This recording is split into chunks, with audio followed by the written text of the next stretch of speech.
Hi everyone, कैसे हो आप सभी लोग। आई होप आप लोग अच्छे होंगे। मैं हूं राहुल जेसवाल एंड स्वागत करता हूं आप सभी का एक बार फिर हमारे यूट्यूब चैनल JR ट्यूटोरियल्स में।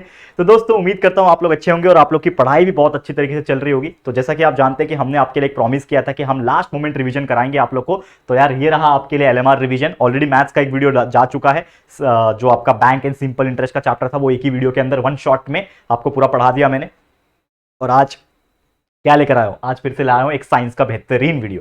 तो दोस्तों, बस एक रिक्वेस्ट ये है कि यार देखो, हमने ये मुहिम तो शुरू कर दी है कि यार लास्ट लास्ट में हमने जैसे जिस प्रकार 12वीं के लिए मेहनत किया, 10वीं के लिए एकदम मतलब इतना मेहनत तो हमने किसी के लिए नहीं किया जितना हमने इस साल 10वीं के लिए किया है। इतना बार पढ़ाया, प्लस रिवीजन कराया, उड़ान बैच चलाया है, सब जानते हो आप लोग। लेकिन आप लोग के लिए भी हमने कुछ कम मेहनत नहीं की है दोस्तों। पूरा का पूरा सिलेबस हमने अपलोड करके रखा हुआ है। एक एक चैप्टर बारीकी से एक्सप्लेन किया है, चाहे वो साइंस हो, मैथ्स हो, हिस्ट्री, सिविक्स और ज्योग्राफी क्यों ना हो, हर चीज पढ़ा है, ये भी आप जानते होंगे। लेकिन और एक चीज हमने जो सोचा है आप लोग के लिए एफर्ट डालने का, वो है दोस्तों लास्ट मोमेंट रिवीजन। तो यार बस इस चीज में, इस मुहिम में हमारी हेल्प करना, अपने दोस्तों को शेयर करके, अपने दोस्तों को बता के, ठीक है। सब लोग जहां पे भी मिलेंगे, आपके दोस्त मिलेंगे कहीं पे भी, उनको बताओ, अपने मुंह से बताओ कि यार ये इतना मेहनत चल रहा है JR ट्यूटोरियल्स पे, ठीक है। और ये सब आप देखोगे ना, जैसे कि आपको पता है कि वीडियोस तो पहले से भी है, ठीक है, रिकॉर्डेड वाले पूरे चैप्टर के। तो वो वीडियो जब देखोगे तो आपका पूरा कोर्स स्टडी हो जाएगा और यहां से आपका रिवीजन हो जाएगा। तो दोनों तरीके से पढ़ लो, पूरा कॉन्सेप्ट क्लियर हो जाएगा और अच्छी तरीके से आप एग्जाम में फोड़ सकते हो और अच्छे मार्क्स ला सकते हो, ठीक है। तो आज चलो क्या लेकर आया हूं, 7th स्टैंडर्ड के लिए एक चैप्टर जिसका नाम है muscular system and the digestive system in human being. अब ये जो चैप्टर है बहुत मजेदार चैप्टर है, जिसमें हम लोग आप लोग को सिखाने वाले हैं, और सिखाने वाले मतलब रिवाइज कराने वाले हैं कि क्या होता है इस चैप्टर में और क्या क्या चीजें हैं, ठीक है। लेकिन इसके पहले इंस्टाग्राम पे जरूर और टेलीग्राम पे जरूर ज्वाइन हो जाना और एप्लीकेशन हमारा डाउनलोड कर लेना। JR ट्यूटोरियल का एप्लीकेशन बहुत इंपॉर्टेंट है, उस पर आगे जाके कॉन्टेंट्स तो भर भर के आने वाले, ठीक है। साथ ही में यार जितने भी चैप्टर्स के वीडियो है आपको मिल जाएंगे, आप सर्च करते रहना, ठीक है। चलो शुरुआत करेंगे। तो सबसे पहले हम लोग बात करेंगे मस्कुलर सिस्टम। क्या होता है मस्कुलर सिस्टम? जैसे कि आप जानते हो, अब मैं आपको अपनी बॉडी दिखाता हूं, जो कि मेरी स्टील बॉडी है, ठीक है। तो ये देखो, समझ लो ये मेरा मसल है, ठीक है, ये दिख रहा है आपको, ये क्या है, मेरा मसल्स है। अब ये यहां पे भी मेरे मसल्स है, यहां पे मेरे चेस्ट मसल्स है, यहां पे मेरा स्टमक है, नीचे मेरे थाई मसल है, ये आपको दिखेगा नहीं तो टांग उठा के दिखाता मैं, ठीक है। ये मेरे थाई मसल्स है। मतलब इस प्रकार के मसल्स पूरे आप मेरे शरीर में और आपके भी शरीर में, ठीक है ना। आप मेल हो या फीमेल हो, फर्क नहीं पड़ता, मतलब मसल्स तो मसल्स होते हैं। वो ये नहीं देखता मसल्स की वो मेल में है कि फीमेल में, that is a different part. लेकिन मसल्स जो होता है ना हमारे शरीर में, दो रीजन की वजह से होता है। एक तो मसल्स इसलिए होता है कि यार हमारा बॉडी को एक शेप दे सके, ठीक है ना। मतलब जैसे कि मतलब हमारी बॉडी बॉडी क्यों दिखती है? क्योंकि यार हमारे बॉडी के ऊपर मसल्स है, अंदर क्या है, पूरा स्केलेटन है। तो एक पूरा ढांचा है, स्केलेटन का ढांचा। तो सिर्फ स्केलेटन होता तो हम लोग कैसे दिखते हैं? पूरी हड्डी दिखते, ठीक है, ऐसे ऐसे चलते हैं, कैसा दिखता, अजीब लगते, सब डर जाते हैं। और सब तो सब के सब सेम दिखते हैं पहली बात तो, क्योंकि सबकी हड्डी तो सेम ही होती है। बाहर से अगर आप देखोगे तो लगभग हाइट वाइट कम पड़ जाए, लेकिन जो है ना नॉर्मल हड्डी अगर स्केलेटन देखेंगे तो लगभग सेम ही दिखता है। लेकिन एक ये जो मसल्स हमारे शरीर पे आ गए, जो स्किन हमारे ऊपर आ गए ना, यही हमें एक पहचान देता है, करेक्ट है। And that's why this is the first reason कि हमारे शरीर पे मसल रहता है। दूसरा, मसल इसलिए भी इंपॉर्टेंट है कि मूवमेंट करवाने में हेल्प करता है। अंदर भले ही हड्डी है, लेकिन उसको जो कंट्रोल कर रहा है वो ब्रेन कर रहा है, और साथ ही में जो मसल्स है ये अलग अलग फंक्शंस प्रोवाइड कर रहे हैं। ये मैं हाथ ऐसे ऐसे कर पा रहा हूं, ये this is because of my muscles. Reflexes आ रहे हैं, जो मेरे बॉल आता है, हम लोग कैच पकड़ते हैं, ये मसल्स का रिफ्लेक्शन है, रिफ्लेक्स एक्शन है, नॉट रिफ्लेक्शन, रिफ्लेक्स एक्शन है। तो ऐसे कई सारी चीजें हैं। जब ये चैप्टर मैंने डिटेल में आपको पढ़ाया था, तो आपने ये चैप्टर अगर पढ़ा होगा, हमारे लेक्चर देखे होंगे, सर्च कर लेना चैप्टर का नाम डाल के, क्या नाम है, muscular system and digestive system. Search करोगे आपको मिल जाएगा। क्योंकि देखो ये तो रिवीजन है, और रिवीजन मतलब क्या होता है, थोड़ा फास्ट होता है। तो यहाँ पे ये चैप्टर में जो भी कंटेंट्स है ना, मैं थोड़ा फास्ट फॉरवर्ड तरीके से पढ़ाने वाला हूँ, क्योंकि मैं चाहता हूँ कि यार ये जो भी 20 मिनट का वीडियो बने, इसमें आपको पूरा चैप्टर एक तरीके से रिवाइज करा लो, और 20 मिनट में आपको ये पूरा चैप्टर का ना ओवरव्यू मिल जाए, ठीक है, और पूरा कॉन्सेप्ट क्लियर हो जाए, ताकि आप लोग जाके आराम से इसके क्वेश्चन आंसर्स को लर्न कर सको, याद कर सको। और कई सारे चैप्टर्स के तो मैंने जो एक्सरसाइज के कॉन्सेप्ट सॉल्यूशन है वो भी दिए थे, लगभग 1-2 महीना पहले मैंने सब वीडियोस बना के रखे हुए। तो आप लोग सर्च करोगे आपको मिल जाएगा, ठीक है, कोई परेशानी नहीं है, ठीक है। शुरुआत करें तो देखो ये चैप्टर है ना, बेसिकली जैसे मैंने आपको बताया कि ये पूरा पूरा का पूरा चैप्टर जो है ना, बहुत ज्यादा मजेदार चैप्टर है। इसमें पूरे ह्यूमन बॉडी के बारे में बातें होती है। तो सबसे पहले एक वर्ड यहां पे दिख रहा है, that is nothing but the contraction and relaxation. तो मैं आपको बताना चाहूंगा कॉन्ट्रैक्ट एंड रिलेशनशिप क्या होता है, कि कभी भी याद रखना कि जैसे कि मैं एक एग्जांपल हमेशा देता हूं, जो कि है मेरा बाइसेप्स। मेरा बाइसेप्स क्या, आपका भी बाइसेप्स ले लो। अब ये जो बाइसेप्स है ना, इसको जब मैंने ऐसा किया तो ये क्या दिख रहा है आपको, एक मसल्स यहां पे फॉर्मेशन होता हुआ दिख रहा है, ठीक है। और फिर जब मैंने ऐसा कर दिया तो ये पूरा क्या हो गया, क्या हो गया दोस्तों, रिलैक्स हो गया। तो इसका मतलब यह है कि हमारा कोई भी मसल्स के अंदर कंटिन्यूअसली क्या होता है, कॉन्ट्रैक्शन होता है और रिलैक्सेशन होता है।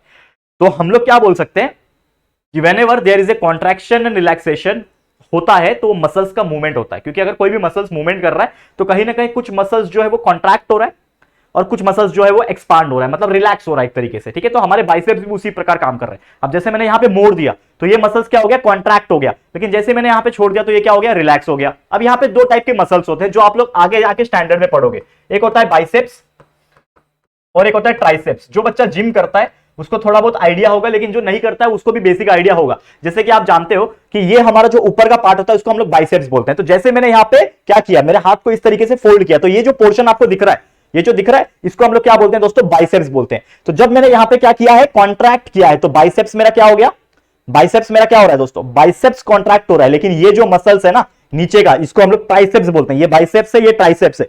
तो ये जो मसल है ना, ये क्या है आपका बाइसेप्स। तो बाइसेप्स को जब आपने कॉन्ट्रैक्ट किया तो ये क्या हो रहा है, रिलैक्स हो रहा है, ठीक है। ये क्या हो गया, रिलैक्स हो गया। लेकिन जैसे मैंने हाथ को सीधा कर दिया तो ये देखो, ये वाला मसल्स अब पहले जो कॉन्ट्रैक्ट में था अब ये रिलैक्स हो गया और ये कॉन्ट्रैक्शन में चला गया। और इसीलिए हम जब एक्सरसाइज करते हैं जिम में तो हम इस प्रकार से जब करते हैं, इस प्रकार से, तो यहां पे प्रेशर आता है जिसकी वजह से ट्राइसेप्स बड़ा होता है, मतलब ट्राइसेप्स का मूवमेंट की वजह से ट्राइसेप्स बड़ा होता है और बॉडी अच्छी बनती है। और जब हम इस प्रकार से डंबल्स को उठाते हैं ना दोस्तों, मैंने जिम किया हुआ इसके लिए मैं बता रहा हूं, तो ये वाला मसल्स कॉन्ट्रैक्ट होता है जिससे हम लोग का बाइसेप्स बनता है। और ये दोनों का ही एक्सरसाइज जो लगाता होगा उसके बाइसेप्स ट्राइसेप्स दोनों ही बड़े होंगे और उसका हाथ जो है ना वो और ज्यादा मोटा होगा। मैं तो जिम छोड़ चुका हूं, 1-1.5 साल हो गया जिम छोड़े हुए, आपको पता है मैंने पिछले साल किया था। और दोस्तों अगर मैं बात करूं, जो भी मसल्स होते हैं ना, इसके अलावा बहुत सारे इसके यूजेस होते हैं, फंक्शन होते हैं। जैसे कि मैंने आपको हाथों का ये बाइसेप्स एंड ट्राइसेप्स का तो बता दिया, लेकिन हमारे शरीर में बहुत सारे टाइप के मसल्स प्रेजेंट होते हैं और हर एक का अपना अपना एक रोल होता है। जैसे एग्जांपल के तौर पे अगर मैं बात करूं कि हमारे पास आंखों में भी मसल्स है। अब अगर मैं यहाँ पे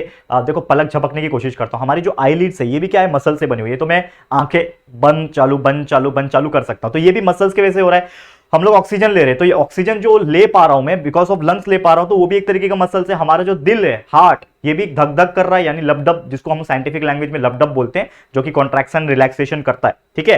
तो ये भी क्या है, एक तरीके का मस्कुलर मूवमेंट है। हमारे माउथ से लेके पूरा एनस तक जो एलिमेंट्री कैनाल होता है, जो कि हम लोग आगे पढ़ने वाले इस चैप्टर में, ठीक है।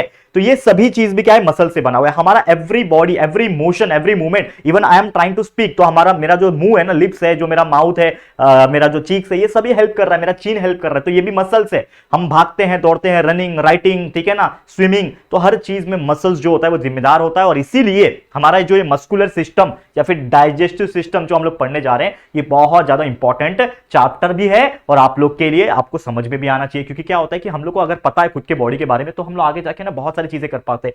आप आगे चल के इसमें इंटरेस्ट आ गया तो आप डॉक्टर बन सकते हो। आपको अगर सब चीजें पता है तो आप खुद का सेल्फ एनालिसिस कर सकते हो। तो ये सभी चीज पढ़ना और जानना बहुत ज्यादा जरूरी होता है। अब नॉर्मल तौर पे देखा जाए तो मसल्स में भी ना कई सारे टाइप्स होते हैं।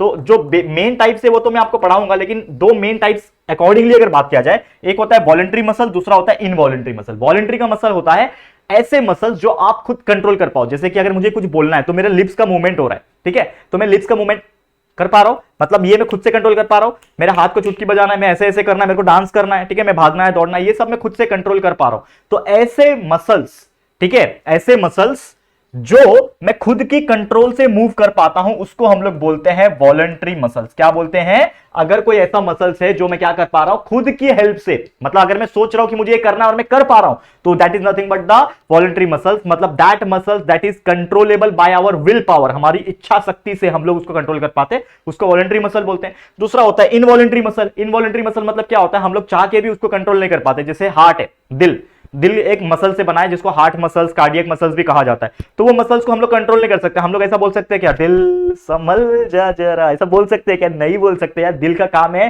वो कंटिन्यूअस पंप होता रहता है, वो करेगा। मैं उसको 2 मिनट के बोलूंगा शांत हो जा, तो वो शांत नहीं होगा। अगर बाई चांस हो गया ना तो सीधा आप ऊपर चले जाओगे, ठीक है, तो शांत नहीं होता। तो ये अनकंट्रोलेबल मसल्स होते हैं, ठीक है। तो इसको हम लोग क्या बोलते हैं, ऐसे मसल्स जो कभी भी आपकी मर्जी के हिसाब से नहीं चलते हैं, ठीक है। तो ऐसे मसल्स क्या बोलते हैं, इनवॉलंटरी मसल्स बोलते हैं, करेक्ट है। बहुत सारे ऐसे मसल्स होते हैं, इवन आपके स्टमक के अंदर का जो डाइजेशन हो रहा है, आपने कुछ खाया तो वो डाइजेशन होगा ही। आप कितना भी कंट्रोल करने की कोशिश करो कि मैंने जो खाया वो डाइजेस्ट ना हो, वो डाइजेशन होगा ही, तो वो मसल्स डाइजेशन कराएंगे। Small intestine, large intestine, even आपका हार्ट मसल, लंग्स का, ये सभी चीज ये क्या है, इनवॉलंटरी मसल्स है। और वॉलंटरी तो बता ही दिया, हाथ पैर सब कुछ है, ये सब चीज आपका वॉलंटरी मसल है। समझ में आ गया। अब बात करेंगे मेन 3 टाइप के मसल्स। कौन से 3 टाइप के मसल्स मेन होते हैं, एक होता है स्केलेटल मसल, एक होता है स्केलेटल मसल। ये मसल्स क्या होते हैं, जो हमारे हड्डियों से कनेक्टेड रहते हैं, जो मसल्स हमारे हड्डियों से कनेक्टेड, जैसे हमारे हाथ के और दोनों पैर के, दोनों हाथ दोनों पैर के जो मसल्स है वो हड्डियों से कनेक्टेड है, ठीक है, और मूवमेंट भी जो हो रहा है वो हड्डियों के साथ में ही हो रहा है।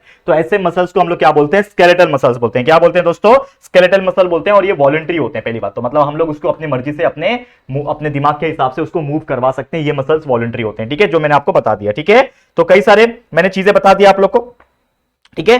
तो ये जो मसल्स है हमारे हैंड्स के मसल्स हो गए, ठीक है, हमारे लेग्स के मसल्स हो गए, ये सभी चीज इसमें आ जाते हैं। दूसरा है कार्डियक मसल। अब कार्डियक मसल्स क्या होता है इसको समझो। क्या होता है कार्डियक मसल? कार्डियक का मतलब होता है हार्ट, ठीक है, इसको हार्ट मसल्स भी कहा जाता है। मतलब हमारा जो दिल का मसल्स है, दिल भी एक ऑर्गन है ना, ऑर्गन मसल से बनते हैं, तो हमारे दिल का जो मसल है, ऑर्गन जो मसल्स है, उसको हम लोग बोलते हैं कार्डियक मसल। और ये हमारा मूवमेंट कंटिन्यूअसली करता है जिस दिन हम लोग बचपन में पैदा होते हैं, ठीक है, पहला दिन हमारा जब होता है, जब पैदा हो गए और मरने तक, ये एक ऐसा मसल्स है जो कंटिन्यूअसली काम करता है, कभी भी रुकता नहीं है। तो सोचो यार कितना मेहनती है दिल, कितना मेहनती है दिल का मसल्स, कितना मेहनती है, ठीक है। हम लोग अपने हाथों को, अपने पैरों को, इवन दिमाग को भी आराम देते हैं।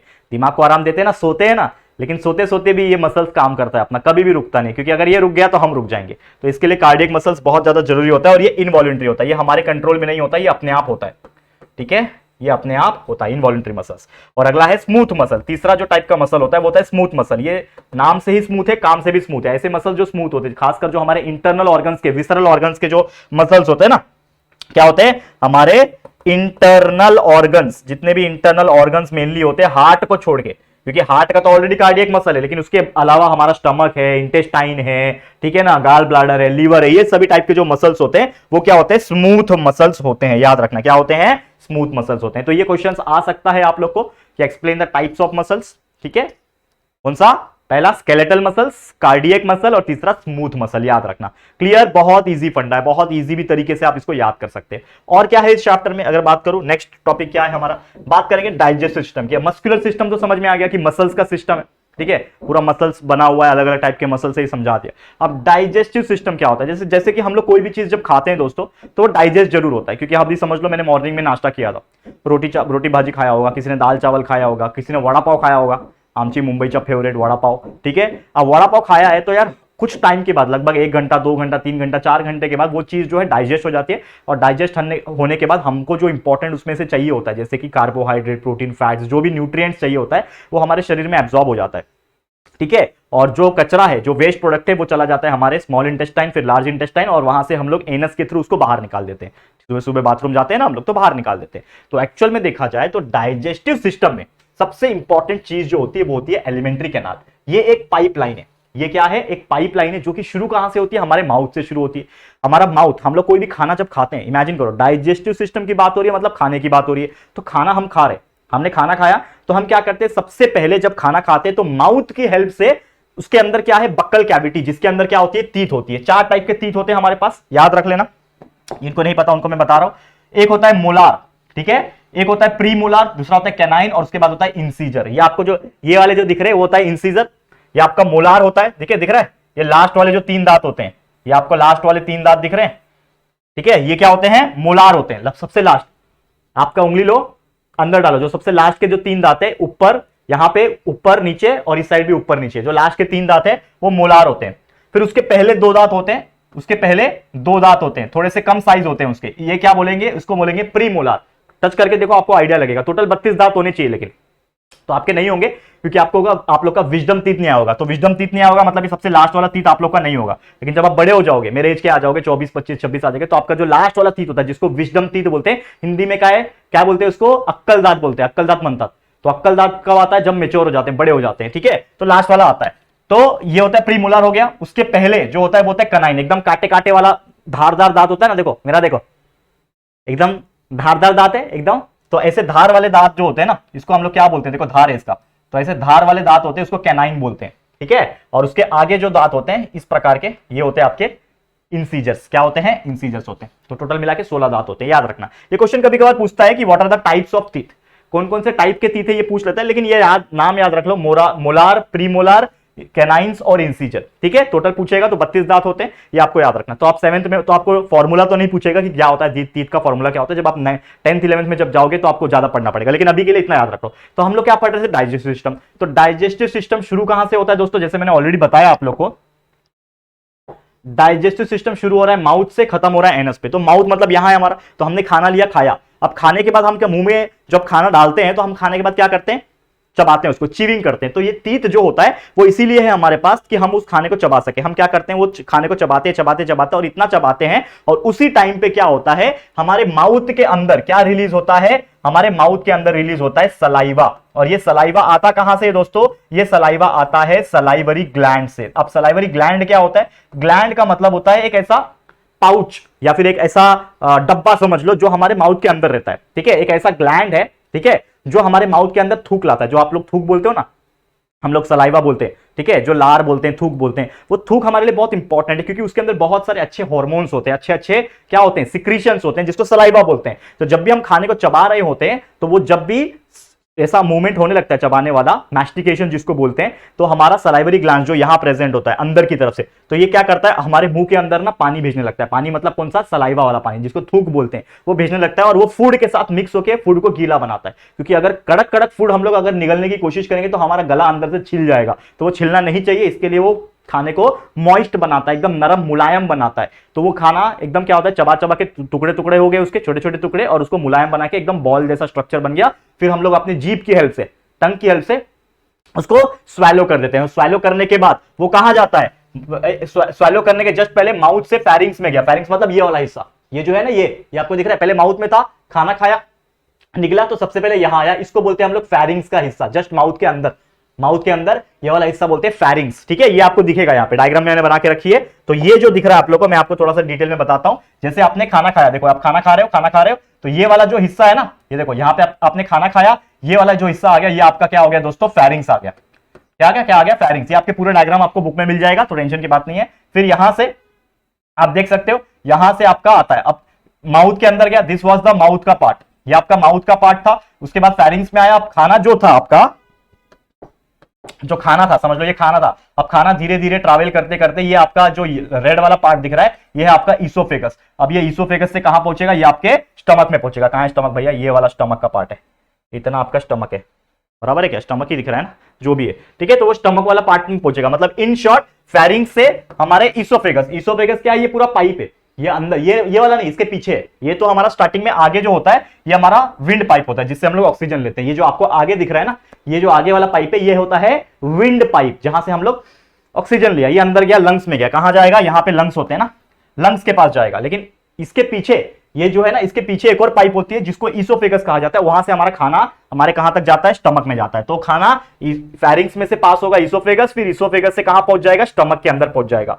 अब स्टमक में क्या होता है, स्टमक में ना बहुत सारे हाइड्रोक्लोरिक एसिड, एंजाइम्स, जूस, बहुत सारे, मतलब पीने वाला जूस नहीं, मतलब उसके अंदर का केमिकल्स जो भी होता है हमारे पेट में, वो प्रेजेंट रहता है, एसिड वगैरह होता है। क्यों, ताकि खाने को पचा सके, गला सके। तो जब स्टमक के अंदर जब खाना हमने खाया था, जो फूड हमने खाया था, वो क्या पहुंच गया, स्टमक के अंदर पहुंच गया, तो क्या हो जाएगा, स्टमक क्या करेगा, वो चर्निंग मूवमेंट करेगा। चर्निंग मूवमेंट का मतलब होता है, सिंपल सी बात है कि हमारा जो स्टमक है ना, वो थोड़ा सा मरोड़ने लगेगा, और उसको ना वो क्या करने लगेगा, उसको पूरा एकदम लिक्विड बना लगेगा। मतलब जो भी सॉलिड चीज हमने खाया है, उसको पूरा वो क्या कर देगा, गला गला के पूरा एसिड उसको पूरा ये करके लिक्विड बना देगा। तो वो लिक्विड बन जाएगा। अब लिक्विड बनने के बाद पूरा क्या करेगा, वो स्टमक में से किसके पास भेज देगा, स्मॉल इंटेस्टाइन के पास भेज देगा। स्मॉल इंटेस्टाइन में एक ऑर्गन होता है जिसको बोलते हैं विलाई, माइक्रोविलाई कहा जाता है। वो माइक्रोविलाई क्या करता है, जो भी उस खाने में इंपॉर्टेंट तत्व होते हैं, न्यूट्रिएंट्स होते हैं, carbohydrate, protein, fats, vitamin, mineral, वो उसको एब्जॉर्ब कर लेता है, खींच लेता है, और ब्लड के पास भेज देता है, खून के पास भेज देता है, और खून हमारे पूरे शरीर में उसको फैलाता है और हमको एनर्जी देती है। उसका प्रोसेस अलग है, अभी जो आप 7वीं में हो तो मैं आपको उसका प्रोसेस नहीं बताऊंगा, वो अलग चीज है।